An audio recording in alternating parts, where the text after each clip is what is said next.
Okay, so hopefully you all are seeing my screen.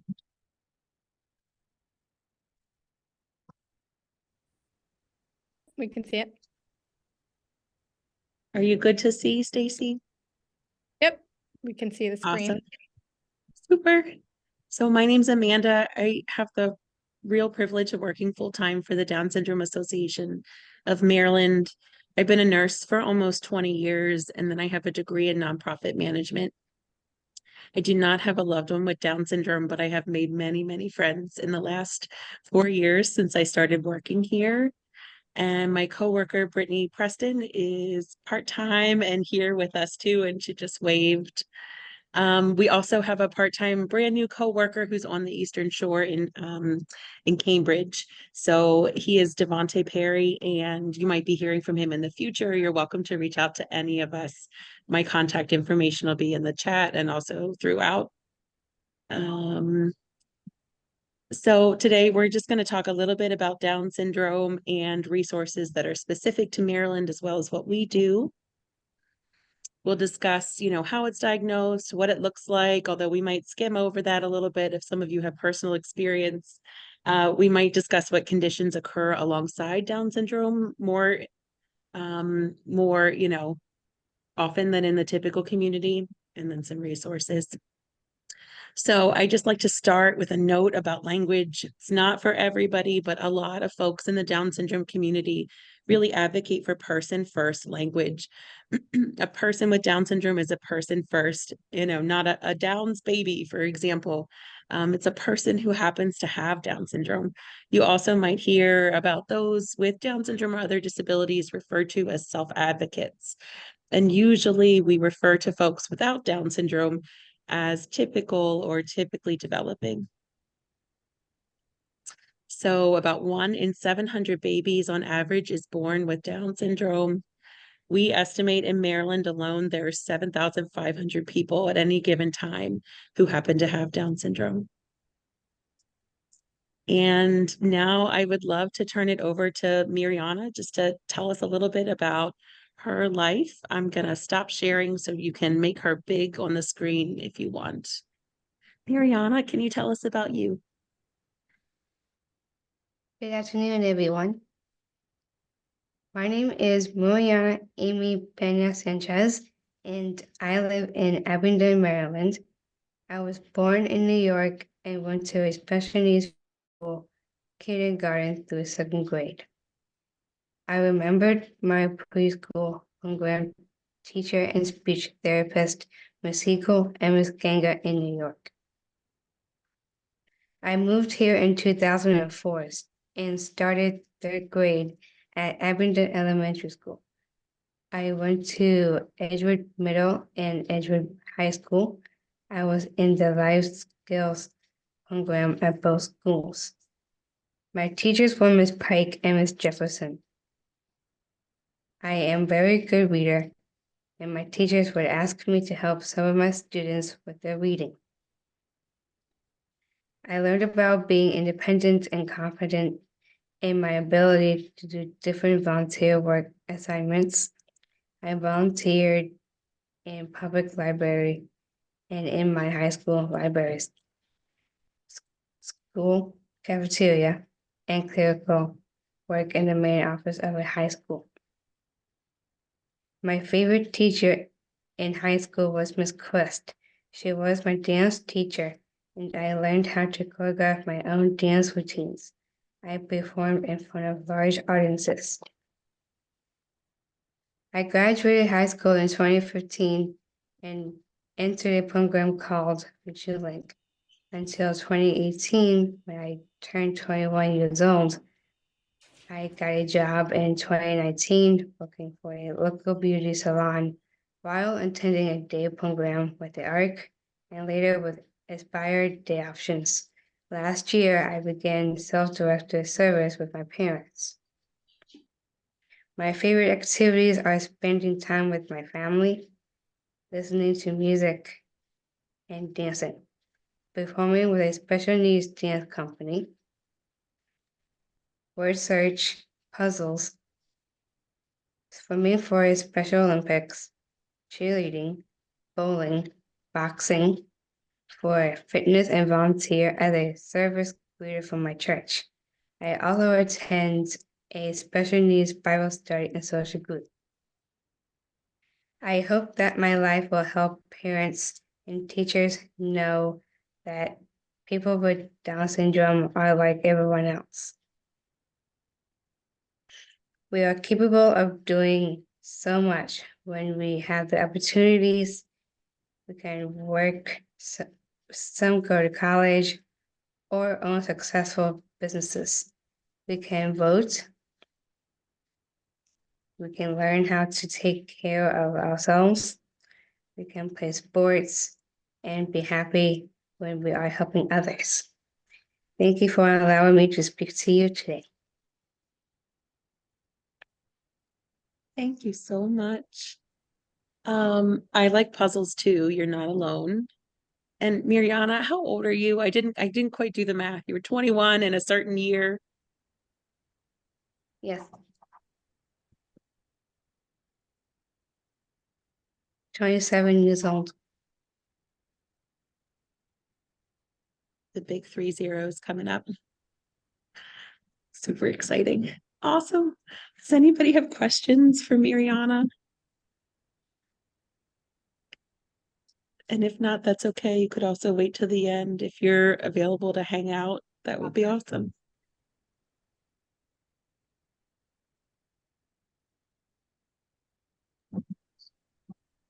Thank you.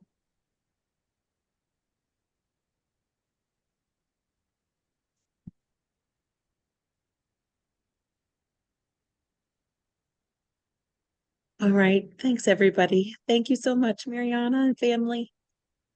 We did record this, so if you're new hopping on, I'm happy to send out the recording. Stacy, I put it on my computer, so I'll be able to send a link out. Okay, and I can share it with anybody that emails. Awesome. So what is Down syndrome? In every cell in the human body, there's a nucleus where genetic material is stored in genes. Typically, the nucleus of every cell has 23 pairs of chromosomes, half of which from each parent. Down syndrome occurs when there's an individual who has a full or partial extra copy of chromosome 21. So sometimes people with Down syndrome may have these characteristics. And I say this just in case you happen to be an educator or a therapist, and it helps to remind you about every, accommodations or supports that your clients with Down syndrome might need. Those with Down syndrome may have small ears and small respiratory passages. That could mean that they get more sick than the typical community. They might need some extra time. They might be out of class or therapies sometimes more often than the general public. People with Down syndrome may have a tongue that tends to stick out of their mouth. It's not because their tongue happens to be any larger, but the upper mouth or palate can be a little bit smaller than in a typical person. Those with Down syndrome may have small hands and feet or be shorter. I've seen a lot of kids with success because when they have little footstools underneath their desk, because who likes to have their feet dangling and is able to focus, especially if you're a little one, right? It also might mean that you need to make some accommodations in terms of grippers or things that we expect for gross motor skills in those with Down syndrome. People with Down syndrome often have low muscle tone. That can mean that it's difficult to understand them, or that walking for long distances and other kind of gross motor activities are much more difficult. It doesn't mean that they don't want to do those things. It's literally harder. And then sometimes people with Down syndrome will struggle to express themselves. This is not necessarily because they do not understand. They understand a heck of a lot more than most people give them credit for. They might need a little extra processing time, and the way in which they communicate might look a little different than the typical community. Some, conditions co-occur with Down syndrome, not in everybody, but in some. Some folks might have higher instances of ADHD or autism spectrum disorder. There also can be higher instances of leukemia and heart defects. Some of these things, vision and dental issues, again, ear, nose, and throat, respiratory passages, digestion, all of that can really affect how somebody who's, young or old with Down syndrome can communicate within their world, right? It might affect the way they're able to focus. It might affect the way in which they learn. So keeping those things in mind can really help you make accommodations. We always ask that you assume competence, presume that everybody wants to do their very best. And keep in mind that there are very real, health issues that sometimes come along with Down syndrome that might affect the way in which your children or students are participating in the classroom and activities. So these are some imaginary exercises that just can help you imagine perhaps what it's like to live with low muscle tone or low vision. I will send these out along in the slides. I really liked this little meme, popcorn is prepared in the same pot under the same heat, same oil, but all the kernels do not pop at the same time. Try not to compare a child to others. Everybody's turn to pop is coming. So today, many of you might already know this, but just in case, life expectancy has really increased for those with Down syndrome. Early intervention, people in the INT community, you have really led to increased IQ scores and fewer delays thanks to your work. And those with Down syndrome and other disabilities are being even more included in classrooms and secondary education, as well as they, are encouraged to have meaningful relationships, thank goodness, and encouraged to be self-advocates too. So one of the big things, and Mirjana kind of talked to this too, is people with Down syndrome absolutely work, get married, have kids, vote, and drive. And, those things begin really, really young, setting them on the path to success, believing that they can do things, presuming competence. Maryland ABLE accounts were a really big change. Also, we all know that those with disabilities cannot save or have too many assets.